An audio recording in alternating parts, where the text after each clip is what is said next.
Hi guys, this is Lachette from Scarlet Moon Creations, and I am back with my Witchathon wrap-up video. This was my first readathon, and I had fun. I am very grateful for Rhiannon at Crescent Moon Reads for hosting this Witchathon, and in case you weren't able to participate or you just don't know yet, there will be more Witchathons. I believe she's planning on doing 4 a year, so the next one will be just the week before Yule, like the 7 or 8 days leading up to Yule, or the winter solstice, and then the next 2 will be around the summer solstice and the spring equinox. So if you follow that particular witchcraft or pagan paths that follow the wheel of the year, the other names might be Ostara or Litha. Anyway, so that being said, this is my wrap-up video. I had 5 books that from my to-be-read list. I got to finish 4 of them, or I should say finish as much as I had planned to read of 4 of them. So the one book that I did not complete to my planned satisfaction is The Shadow of Night, and I'm still not finished reading it, guys.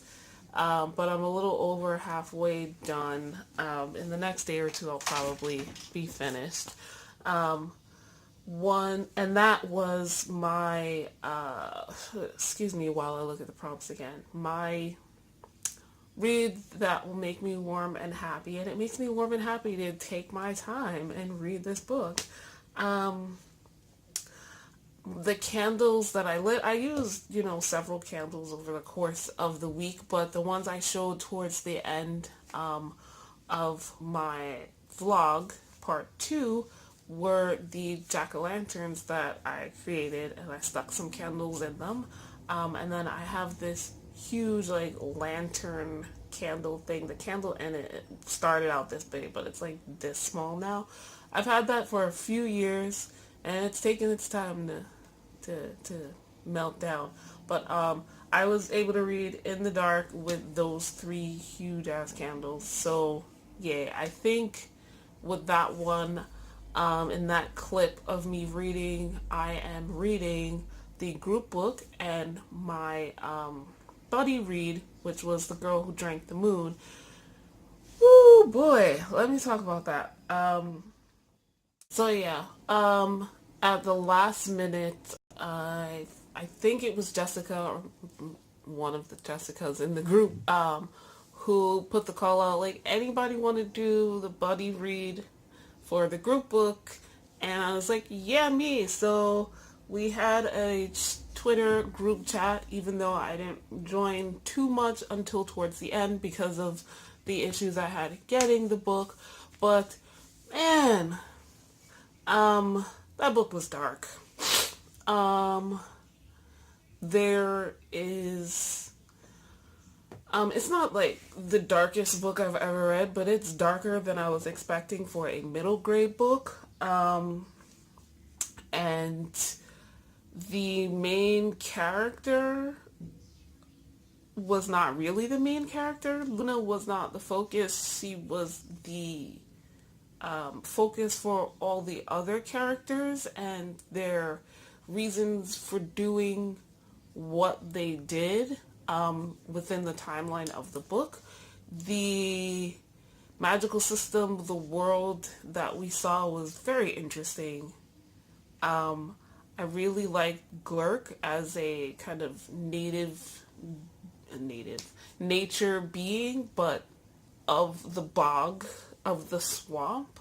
Usually we get gorgeous nymphs and meadows and maybe mountainous creatures, but there's swamps and nature and death and sorrow were big focuses of this book, and I just enjoyed it right up until the end.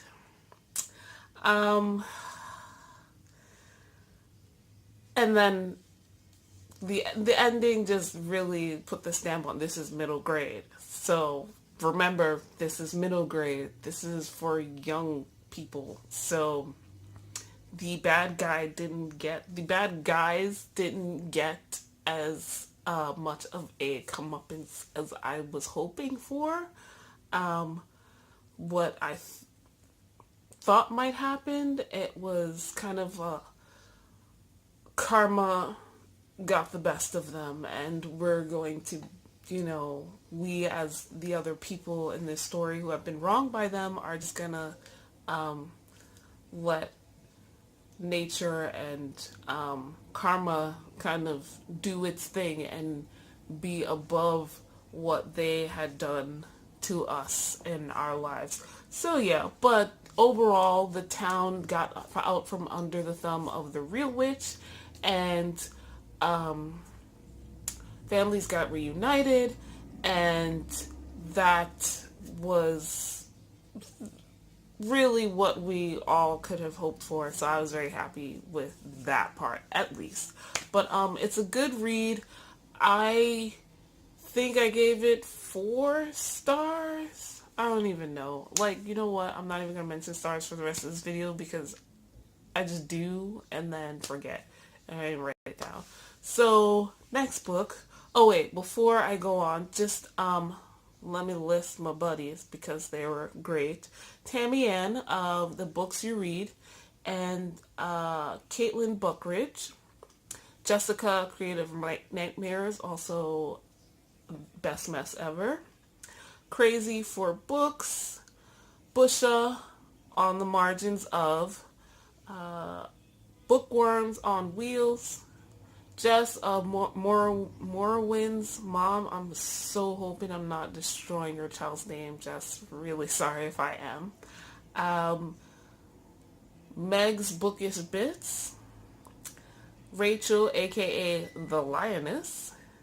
Hannah, Comfy Book Chats. And Ashlyn, hopefully Nash. So ladies, it was great reading the book with you and having sprinkling of talks about other books like Kingdom of Ash in there. Would love to buddy read with any of you guys in the future. Don't know how that's going to turn out, but I'm there for the next Witchathon, so hit me up. If you want to check any of them out, because some of them do have their vlogs and to be reads and all of that stuff, links in the description down below. Now, okay, so that book I read from cover to cover. The other book I read from cover to cover was my heritage read, which was The People Could Fly. What did I do? I put that on hold with my library. There's a picture book version, which is just that individual story, an African American folktale called The People Could Fly. By Virginia Hamilton. And then there's the full set of African American folktales, of which The People Could Fly is the last story in the book by Virginia Hamilton. And the one that the whole that I actually showed up in time for me to read during Witchathon was the picture book. I don't know why I forgot that word for a second. That was really nice. I kind of went to the library when I went to get Shadow of Night, and I looked at the other book, and I'm like, oh, I want this. I have read African American folk tales before. I know from glancing at the table of contents that some of the ones that I know of are in the full-length book, like Brer Rabbit, Brer Bear, that kind of thing. John Henry, I think, is in there. If not, it's just another African American folktale that I've heard. But I didn't know there were this many, and that's kind of foolish. An ignorant thought. Why wouldn't there be? But this prompt like made me go looking, and I have a couple of Latinx and African American books with the authors being of those heritages, which is my heritage, my nationality, and cultural heritage. But I also have a whole lot less of those where the main character or a large amount of the characters in the book are of those cultural heritage. And I have, in the last 5 years or so, purposefully been looking for those. But I wanted something kind of witchy. I was trying to keep things witchy, and then on my to be read list, nothing from 2018, so I wouldn't cross my self-imposed rule for beat the backlist of not reading anything from that came out in 2018. But I don't know, folk tales, fairy tales, that kind of thing seemed to tie in really well, and I just really enjoyed it. The People Could Fly, that particular short story, not even a short story, it's a folk tale. It blends apparently a lot of stories that slaves and their descendants have heard about some of their people flying away from the plantations because they had wings, and they didn't fly away before because they couldn't fly over the oceans and that kind of thing. And it was a hopeful story.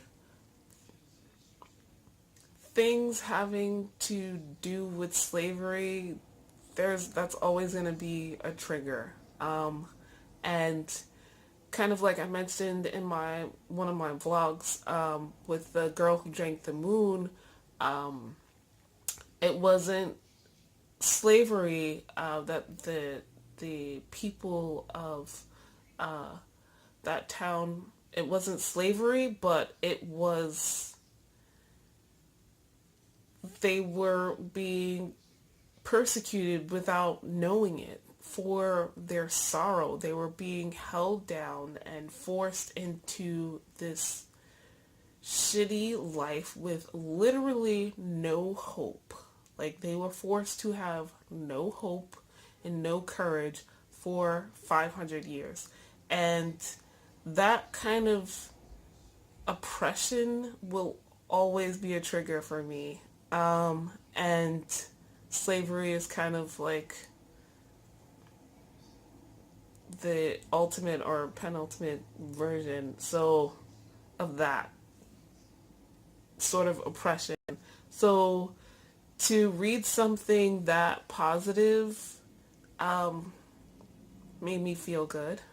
So I got a little warm and fuzzy from The People Could Fly, and I can't wait for, I don't even know what to call it. It's not an anthology, but it's a collection of African American folk tales. So that was The People Could Fly. Those are the two books I read from cover to cover. Next, I read the novel out of the Sherlock Holmes complete volumes 1 and 2, by author Conan Doyle, and perfect as my, I think I picked that as my thriller. My horror or thriller. Perfect. I put a little snippet of the Hound of Baskervilles episode from BBC Sherlock at the end of my second vlog, because I just had to rewatch it after reading the novel. Just all the things that I love about Sherlock Holmes the character and Dr. Watson the character were in this, and then the mystery, the case to solve, was great. And I mentioned in my vlog how I had started this volume, which is humongous. It's the complete works. Every single Sherlock Holmes story written by Arthur Conan Doyle. It's like 1,000 and some odd pages. I started it in 2014, got about halfway, a little less than halfway, and then got sick of Sherlock Holmes and everything. So I'm trying to get back into the motion of reading it. This was the perfect story to do that. It reminded me of everything I love. Sherlock Holmes, to me, is hilarious in his sarcasm, his the way he puts down those around him, because they're not as intelligent, they don't see the way he does, and I just find it amusing, his relationship with Watson. Watson looking for approval, admiring Sherlock, but also kind of just exasperated with the man, because who wouldn't be? And the mystery was super interesting. Not what I was expecting. Another slightly disappointing ending, because they didn't get to take the bad guy in. He didn't get to be arrested. He died, and then it was kind of off screen, so we're not exactly sure. And after all of that, but the bad guy was truly a very good adversary for Sherlock, even though he didn't set out to be. And I liked Henry. I forget, Henry Baskervilles. So that was a good novel to read. It was about 180 something pages, I think, and I enjoyed it, except for that little bit of not getting the bad guy, not getting the comeuppance I needed to see on screen. So it is what it is, because he was bad. He was abusing his wife as well. Oh man. So that's book number 3 or 4. I don't remember what I'm doing anymore. All right. So the next book, the last book, Faces of Your Soul.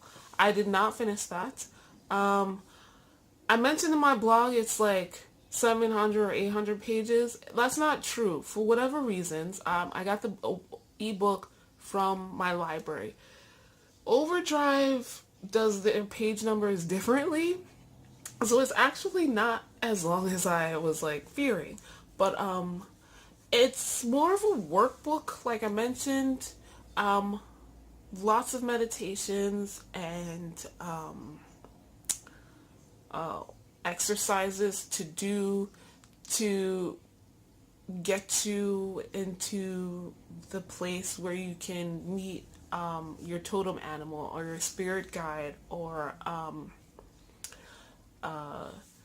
anything else.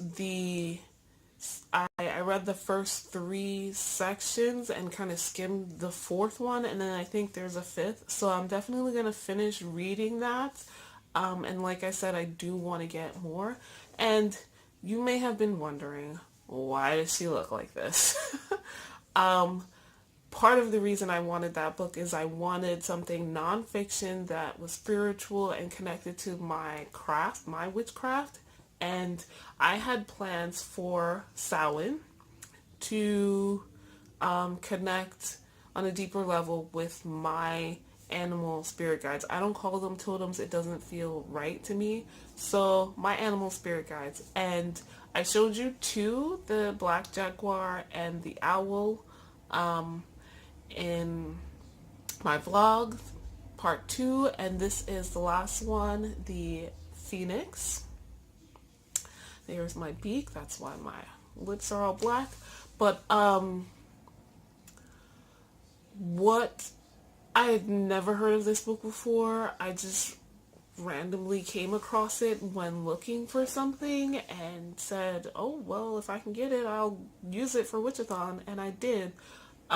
It was very deep and wonderful spiritual experience that I am grateful for doing. I don't know if I would have been as proactive if not for Witchathon.